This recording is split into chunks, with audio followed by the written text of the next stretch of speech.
अमेरिकी राष्ट्रपति चुनाव में रिपब्लिकन पार्टी उम्मीदवार डोनाल्ड ट्रंप ने शानदार जीत हासिल की है। उन्होंने डेमोक्रेटिक पार्टी की उम्मीदवार कमला हैरिस को एक बड़े अंतर से हराया है। इसी के साथ सीनेट में भी रिपब्लिकन पार्टी को बहुमत हासिल हो गया है और हाउस में भी वह अपने प्रतिद्वंदी डेमोक्रेटिक पार्टी से काफी आगे है। ट्रंप अपने दूसरे कार्यकाल के लिए 20 जनवरी को अमेरिका के राष्ट्रपति का पदभार संभालेंगे। इस चुनाव में ट्रंप को काफी उतार चढ़ाव का सामना करने को मिला है। इसी दौरान ट्रंप पर एक बार जानलेवा हमला भी हुआ था और कम से कम 2 बार हमले का प्रयास किया गया। इसके बावजूद ट्रंप विजेता बनकर उभरे। ऐसे में चलिए आपको बताते हैं कि ट्रंप के दूसरे कार्यकाल में अमेरिका की विदेश नीति कैसी होगी और बाइडेन के कार्यकाल से कितना बदलाव आएगा। दरअसल अमेरिकी राष्ट्रपति पद को फिर से हासिल करने के लिए अभियान चलाते हुए डोनाल्ड ट्रंप ने कहा था कि वह 24 घंटे के अंदर यूक्रेन में रूस के युद्ध को समाप्त कर देंगे। ट्रंप ने चेतावनी भी दी थी कि अगर वह चुनाव हार गए तो इजराइल को खत्म कर दिया जाएगा और उन्होंने चीनी आयात पर नए टैरिफ लगाने की कसम भी खाई थी। ट्रंप के समर्थकों का कहना है कि उनके व्यक्तित्व की ताकत और उनकी ताकत के जरिए शांति दृष्टिकोण विदेशी नेताओं को उनकी इच्छा के मुताबिक झुकाने और रिपब्लिकन द्वारा बताए गए जलती हुई दुनिया को शांत करने में मदद करेगा। ट्रंप ने वैश्विक संकटों के लिए राष्ट्रपति जो बाइडेन की कमजोरी को जिम्मेदार ठहराया है। हालांकि बाइडेन की डेमोक्रेटिक पार्टी इन आरोपों को लगातार सिरे से खारिज करती आई है। ट्रंप जनवरी में अमेरिका के राष्ट्रपति के तौर पर व्हाइट हाउस में एंट्री लेंगे। हालांकि ट्रंप की जीत से अमेरिका के दोस्त और दुश्मन दोनों ही परेशान हैं। उन्हें आशंका है कि क्या उनका दूसरा कार्यकाल भी उसी तरह की उथल-पुथल और अप्रत्याशितता से भरा होगा जो 2016 से 2020 तक देखने को मिला था। हालांकि ट्रंप के पहले कार्यकाल को अक्सर विश्व मंच पर उनकी अमेरिका फर्स्ट संरक्षणवादी व्यापार नीति और अलगाववादी बयानबाजी द्वारा परिभाषित किया गया था, जिसमें नाटो से हटने की धमकियां भी शामिल थी। साथ ही उन्होंने उत्तर कोरिया के साथ शिखर सम्मेलन आयोजित करके एक सौदा करने वाले बिजनेसमैन के तौर में अपनी स्वयंभू छवि को आगे बढ़ाने की कोशिश की थी। हालांकि आखिर में वह उत्तर कोरिया को अपने परमाणु हथियार कार्यक्रम को रोकने में विफल रहे।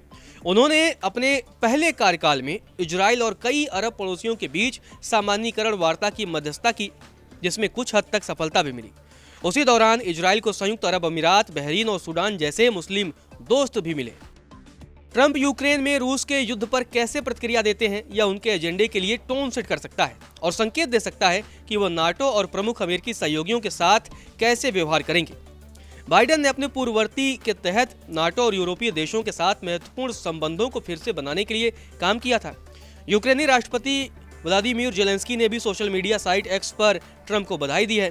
ट्रंप ने पिछले साल जोर देकर कहा था कि अगर वह व्हाइट हाउस में होते तो रूसी राष्ट्रपति व्लादिमीर पुतिन 2022 में यूक्रेन पर कभी आक्रमण नहीं करते।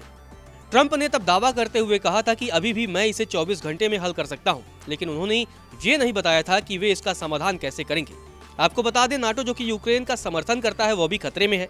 ट्रंप ने वर्षों से नाटो सदस्यों के खिलाफ आवाज उठाई है जो सहमत सैन्य खर्च लक्ष्यों को पूरा करने में विफल रहे हैं। ट्रंप ने अभियान के दौरान चेतावनी दी थी कि वे न केवल सैन्य खर्च में कमी करने वाले अपराधी देशों का बचाव करने से इनकार करेंगे, बल्कि रूस को उनके साथ जो चाहे करने के लिए प्रोत्साहित करेंगे। ट्रंप एक अस्थिर मध्य पूर्व का भी सामना करेंगे, जहां कभी भी एक व्यापक क्षेत्रीय संघर्ष शुरू हो सकता है।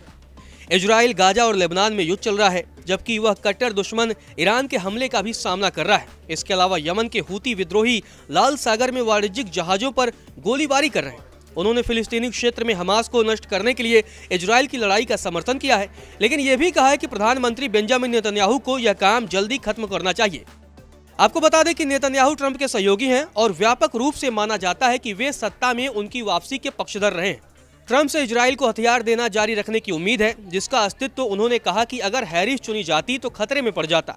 हालांकि इस दावे को बाइडेन प्रशासन ने खारिज कर दिया, क्योंकि वे इजराइल के लिए दृढ़ समर्थन रखते हैं। इजराइल के प्रति उनकी नीति में मानवीय चिंताओं के लिए कोई शर्त नहीं होगी, जबकि बाइडेन ने सीमित तरीके से दबाव डाला है। ट्रंप नेतन्याहू को ईरान के मामले में अधिक स्वतंत्रता दे सकते हैं, लेकिन ट्रंप को एक नए संकट का सामना करना पड़ सकता है। ईरान, जिसने 2018 में तेहरान के साथ परमाणु समझौते को छोड़ने के बाद से परमाणु गतिविधियों को बढ़ा दिया है। आपको बता दें कि ईरान परमाणु हथियार विकसित करने की जल्दी में है। जबकि ट्रंप पिछली बार व्हाइट हाउस में थे तो उन्होंने इजराइल, संयुक्त अरब अमीरात और बहरीन के बीच अब्राहम समझौते पर हस्ताक्षर किए थे, लेकिन उन कूटनीतिक सौदों ने वेस्ट बैंक और गाजा में फिलिस्तीनी राज्य के दर्जे को आगे बढ़ाने में कोई मदद नहीं की। फिर भी ट्रंप इजराइल और सऊदी अरब के बीच संबंधों के ऐतिहासिक सामान्यीकरण के लिए जोर दे सकते हैं।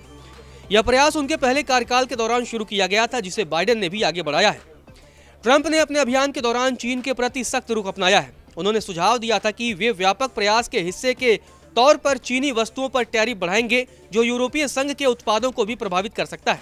कई अर्थशास्त्रियों का मानना है कि इस तरह के कदमों से अमेरिकी उपभोक्ता के लिए कीमतें बढ़ेंगी और वैश्विक वित्तीय अस्थिरता पैदा हो सकती है। उन्होंने अपने पहले कार्यकाल में भी आगे जाने की धमकी दी है और उन्होंने चीन के लिए कभी कभी अराजक दृष्टिकोण लागू किया, जिससे दुनिया की दो बड़ी अर्थव्यवस्थाओं को व्यापार युद्ध में डुबो दिया था। नमस्कार, मैं हूं मानक गुप्ता। अगर आपको हमारा ये वीडियो पसंद आया हो तो इसे लाइक और शेयर जरूर करें और हाँ, हमें सब्सक्राइब और फॉलो करना ना भूलें ताकि आप देश और दुनिया की कोई खबर मिस ना करें। तो जुड़े रहिए हमारे साथ और देखते रहिए न्यूज़ 24।